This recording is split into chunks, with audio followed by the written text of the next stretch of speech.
جس کی زبان سے گناہ نہ ہو، جس کی زبان اللہ کے اطاعت میں، اللہ کی فرما برداری میں لگے گی، اس کی زبان میں تاثیر ہوگی۔ قرآن تاثیر والا ہے، لیکن بات صرف زبان کی ہے۔ کس کی زبان؟ تو ایمان والا جو ہے اس کی پہلی نشانی کیا ہوگی کہ اس کی نماز میں وہ اللہ کی طرف متوجہ ہوگی۔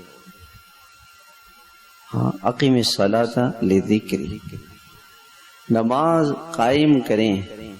علماء نے لکھا ہے کہ یقیمون، اقامہ اور اقیم، اس کا مطلب یہ ہے کہ نماز کو پورے آداب کے ساتھ اور خشوع اور خضوع کے ساتھ اللہ کی طرف متوجہ ہو کر اللہ کے دھیان کے ساتھ نماز کو پڑھنا، یہ اقامت صلاۃ۔ جان چھوڑانا نہیں ہے کہ بس چلو نماز ہوگی، خانہ پوری نہیں، روٹین کی نماز ہے بھی، چلو اوپر نیچے ہو گئے، رکوع سجدہ کر لیا۔